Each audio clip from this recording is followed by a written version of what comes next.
जय जय श्री कृष्णा, जय जय श्री राधे। भक्तों, आज हम इस वीडियो में जानेंगे कि निर्जला एकादशी की महिमा क्या है और निर्जला एकादशी कब पड़ रही है।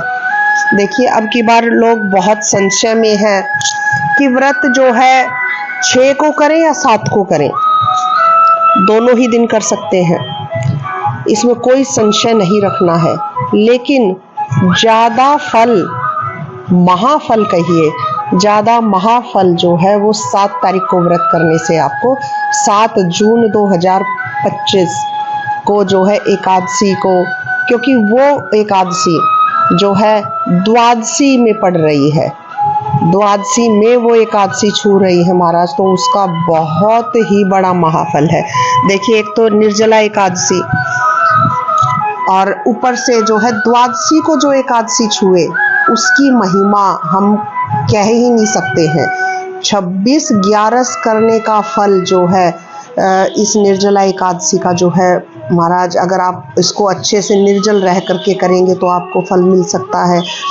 तो आज की ये वीडियो बहुत ही ज़्यादा महत्वपूर्ण होने वाली है, इसको बहुत ध्यान से सुनिएगा। देखिए, 6 को भी जो लोग एकादशी करते हैं वो 6 को भी कर सकते हैं, क्योंकि 2:15 पर प्रातः जो है ये एकादशी आरंभ हो रही है। लेकिन इसका पारण जो है वो 7 तारीख को, 7 जून 2025 को 1 बजे के बाद ही होगा। तो एक तो आप निर्जल रहेंगे तो वो 1.5 दिन तक निर्जल रहेंगे, ठीक है। दूसरा ये है कि अगर आप 7 को व्रत करते हैं तो और 6 को व्रत करने से आपको एकादशी का फल अवश्य मिलेगा। लेकिन 7 को व्रत करने से महाराज, मैंने पहले भी वीडियो डाली है कि जो ग्यारस, जो एकादशी द्वादशी में टच हो जाए, द्वादशी जिसको छू जाए, द्वादशी जिसमें दिख जाए महाराज, महाफलदायक है। और ये तो निर्जला एकादशी है, इसका तो मातम ही अलग है, आप आगे ऊपर सुनेंगे आगे वीडियो में। तो मैं खुद भी ग्यारस करती हूँ, मैं भी 7 जून को ही ये व्रत रखूँगी, तो मेरी प्रार्थना है आप 7 जून को ये व्रत कीजिएगा। और इसका जो पारण समय रहेगा, अच्छा एक और कारण है, क्योंकि देखिए कहते हैं कि अगर ग्यारस के दिन चित्रा और स्वाति नक्षत्र अगर पड़ जाए और वो 6 तारीख को नहीं पढ़ रहे हैं, वो 7 तारीख में पढ़ रहे हैं महाराज, तो इसकी बड़ी बड़ी महिमा है। तो इसलिए हमें 7 को ये व्रत करना ज़्यादा उत्तम रहेगा। और इसका पारण समय, जो लोग 7 को व्रत करेंगे उनका पारण समय 8 जून 2025 को प्रातः ही रहेगा। 5:28 प्रातः से लेकर 7:10 तक जो है इसका पारण समय रहेगा। और 8 को भी द्वादशी पड़ रही है, ये बहुत ही आनंददायक बात है महाराज।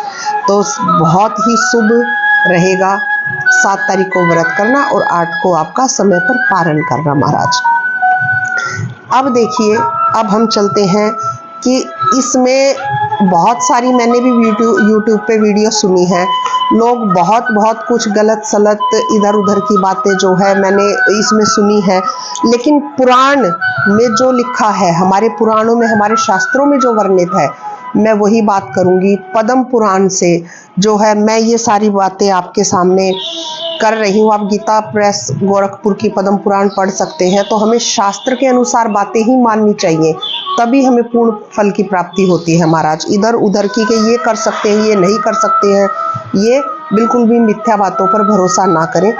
तो देखिए, व्रत कैसे करें और निर्जला में जल कब ले सकते हैं या नहीं ले सकते हैं, और दान क्या क्या करें जिससे आपको महाफल की प्राप्ति हो, और ऐसा क्या करें। बहुत महत्वपूर्ण बात देखिए, सुनिए कि आप अपनी बीती हुई 100 पीढ़ियां और आने वाली 100 पीढ़ियों को तार सकते हैं इस निर्जला एकादशी के दिन। ऐसा क्या करें आप, तो ये बहुत महत्वपूर्ण वीडियो ये होने वाली है।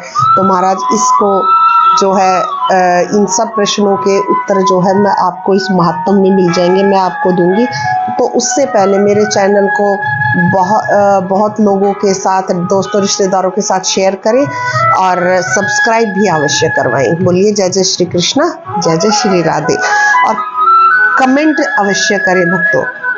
तो आइए अब हम सुनते हैं कि इसकी महिमा क्या है। तो ये ज्येष्ठ मास के शुक्ल पक्ष की जो एकादशी है, इसको निर्जला एकादशी कहते हैं। तो युधिष्ठिर जी जो है भगवान कृष्ण से प्रश्न कर रहे हैं कि आपने जो है ये ज्येष्ठ मास की अपरा एकादशी का तो आपने बता दिया, अब जो शुक्ल पक्ष में जो ज्येष्ठ मास के पड़ रही है उस एकादशी का भी वर्णन बताइए।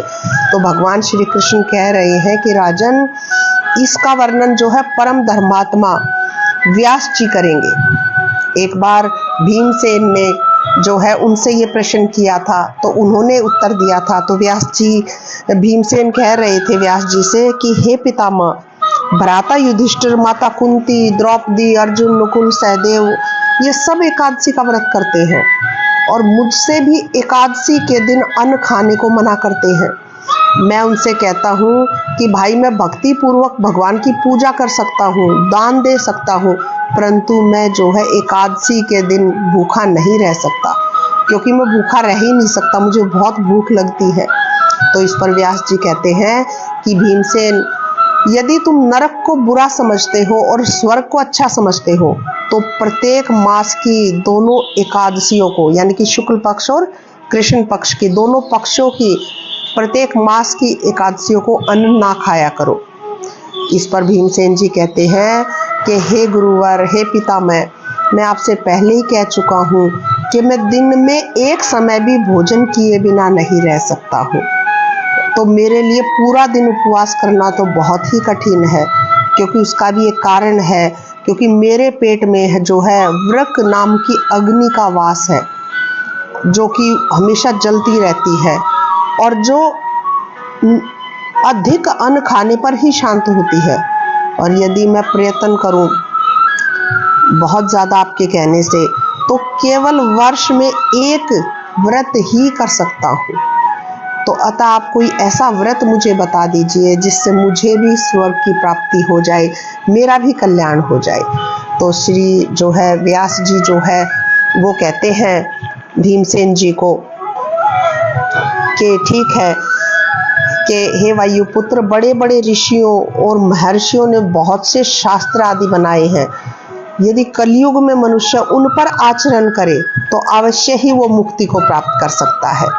तो उनमें जो है धन भी बहुत कम ही खर्च होता है, और जो पुराणों का सार है, देखिए इतने सारे पुराण हैं, तो उनका जो सार है वो मैं आपको कहता हूँ, तो बहुत ध्यानपूर्वक सुनिएगा कि मनुष्य को वैसे तो दोनों पक्षों की एकादशियों का व्रत करना चाहिए, इससे उन्हें स्वर्ग की प्राप्ति होती है। लेकिन भीमसेन, कृष्ण और मिथुन संक्रांति के मध्य में जो ज्येष्ठ मास के शुक्ल पक्ष की जो एकादशी आती है उसको निर्जल व्रत करना चाहिए, उसको निर्जला एकादशी कहते हैं। तो इस एकादशी के व्रत में स्नान और आचमन में जल वर्जित नहीं है। देखिए महाराज, बहुत लोग कहते हैं कि जल कितना पिए या ना पिए, तो सिर्फ जो आप कुल्ला करते हो वो जल जो है उससे आपका व्रत नष्ट नहीं होगा, भंग नहीं होगा। या जो व्रत के समय पूजा में जो आचमन आपसे किया जाता है, करवाया जाता है, उससे आपका जो है, क्योंकि निर्जला है कि कहते हैं कि इसमें तो एक घूंट भी पानी नहीं पीना चाहिए, तो अगर आप आचमन करते हैं तो उससे आपका व्रत जो है वो नष्ट बिल्कुल भी नहीं होगा, कतई नष्ट नहीं होगा। तो आप आचमन कर सकते हैं और कुल्ला कर सकते हैं। तो ये ऐसा पुराणों में लिखा गया है। तो महाराज बिल्कुल भी आपको डरने की आवश्यकता नहीं है। और कहते हैं कि निर्जल कब तक रहें, और आचमन में जो है हम क्या कर सकते हैं कि आचमन में 6 मासे से अधिक जो है जल नहीं पीना चाहिए। ऐसा नहीं कि आप आचमन कर रहे हैं तो जल पिए ही जा रहे हैं, 6 मासे से अधिक जल नहीं लेना चाहिए। इससे जो है आचमन अवश्य करना चाहिए जल से, क्योंकि उससे शरीर की शुद्धि हो जाती है, और व्रत में शुद्ध रहना बहुत आवश्यक है महाराज, बाहर से ही नहीं अंदर से भी। तो इसलिए आचमन करें तो उसमें 6 मासे से अधिक जल नहीं जाना चाहिए। और कहते हैं कि आचमन में 6 मासे से अधिक अगर जल आपका चला गया तो मद्यपान के समान है, इसलिए जो है इससे ज़्यादा आपको जल नहीं लेना चाहिए। भोजन उस दिन नहीं करना चाहिए, भोजन करने से व्रत भंग हो जाता है, नष्ट हो जाता है। और कहते हैं कि सूर्योदय से सूर्यास्त तक, वैसे तो जो ये व्रत है एकादशी का व्रत, निर्जला एकादशी का व्रत सूर्योदय से लेकर दूसरे दिन सूर्योदय तक मनुष्य जो है जल का त्याग करना चाहिए। तो महाराज 26 एकादशियों का फल आपको ये सिर्फ एक दिन निर्जला व्रत करने से मिल जाता है। अगर आप सूर्योदय से लेकर सूर्यास्त तक अगर आप जल का आचमन नहीं करते, ग्रहण जल नहीं करते हैं, नहीं पीते हैं पानी तो। और कहते हैं अगर 12 एकादशियों का अगर आपको फल चाहिए तो सूर्योदय से लेकर के सूर्यास्त तक मनुष्य जो है जल का पान कर सकता है।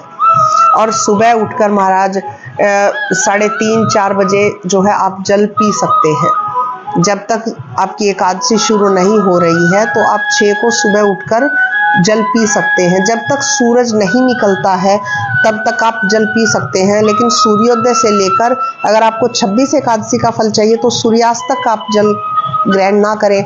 और आपको 12 एकादशी का फल चाहिए तो सूर्योदय से लेकर के सूर्यास्त तक आप बिल्कुल भी जल को ग्रहण ना करें। और ऐसा नहीं है कि आप जल ग्रहण ना करें और आप चाय पी लें, जूस पी लें या कुछ भी फल वगैरह ग्रहण कर लें। नहीं, आपको कुछ भी ग्रहण नहीं करना है, तभी ये निर्जला एकादशी मतलब निर्जला ही मानी जाएगी। तो ये इस एकादशी में जो है सुनने योग्य बहुत ही महत्वपूर्ण जो है बात थी। और कहते हैं कि वर्ष भर में जितनी एकादशी होती है उन सब का फल जो है ये निर्जला एकादशी के सेवन से मनुष्य प्राप्त कर सकता है।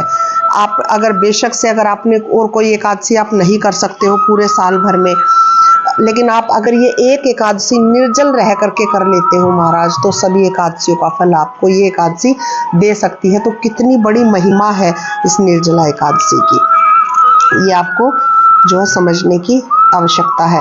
अब आगे कहते हैं महर्षि कि हे भीमसेन, स्वयं भगवान ने मुझसे कहा था, भगवान श्री कृष्ण ने मुझसे कहा था, ये वेद व्यास जी कह रहे हैं कि इस एकादशी का पुण्य समस्त तीर्थों के दान के बराबर है। तीर्थों और दान के बराबर के पृथ्वी पर जितने तीर्थ हैं उनमें जाकर के आप दर्शन करोगे तो जितना फल आपको मिलेगा उतना फल इस एक एकादशी के व्रत करने से मिल जाएगा। कितना भी स्वर्ण दान कर लो, वस्त्र दान कर लो, अन्न दान कर लो, जो है उनका फल जो आपको मिलेगा वो इस एकादशी के व्रत से मिल जाएगा। तो कितनी बड़ी बात है भक्तों। और कह रहे हैं आगे कि एक दिन निर्जला रहने से मनुष्य पापों से मुक्त हो जाता है। जितने जीवन में अब तक आपसे पाप हो गए हैं, बन गए हैं, जाने अनजाने, उन सब से आप छुटकारा पा सकते हो महाराज। तो बिल्कुल भी इसको छोड़ना नहीं है। और आगे कहते हैं कि जो मनुष्य निर्जला एकादशी का व्रत करते हैं उनको मृत्यु के समय भगवान यमदूत दिखाई नहीं देते। भयानक यमदूत, माफ कीजिएगा, भयानक यमदूत दिखाई नहीं देते, बल्कि भगवान विष्णु के दूत स्वर्ग से आकर उनको अपने पुष्पक विमान में बिठा करके स्वर्ग लेकर के जाते हैं उनके अंत समय में। संसार में सबसे श्रेष्ठ निर्जला एकादशी का व्रत है।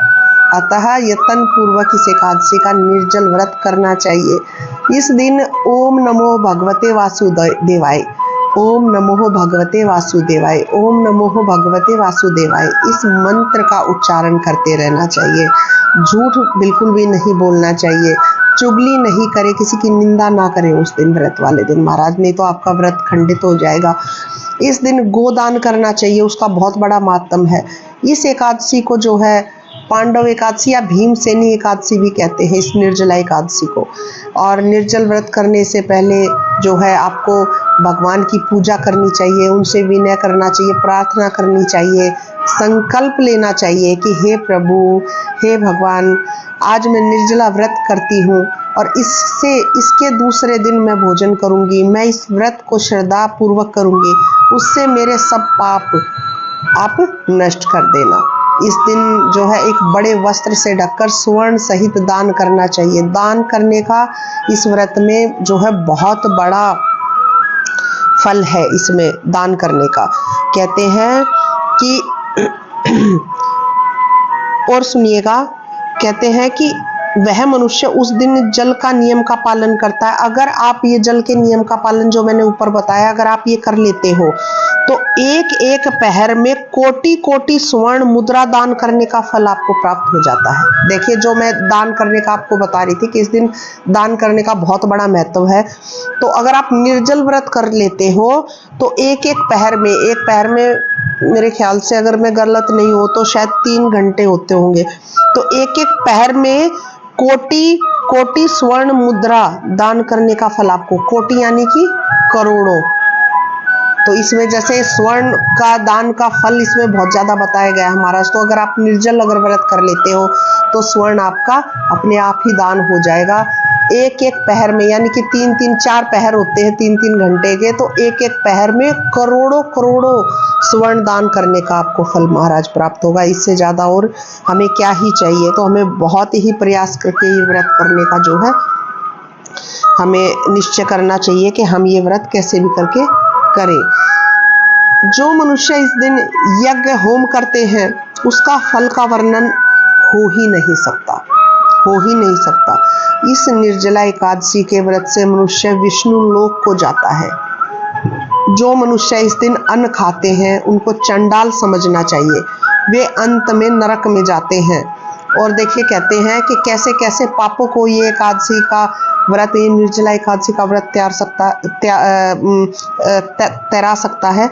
जैसे ब्रह्म हत्यारे, मद्यपान करने वाले, चोरी करने वाले, गुरु से द्वेष रखने वाले, असत्य बोलने वाले, इस व्रत के करने से जो है स्वर्ग जाते हैं। उनके ये सब पाप भी नष्ट हो जाते हैं। इतनी महिमा है इस निर्जला एकादशी के व्रत की।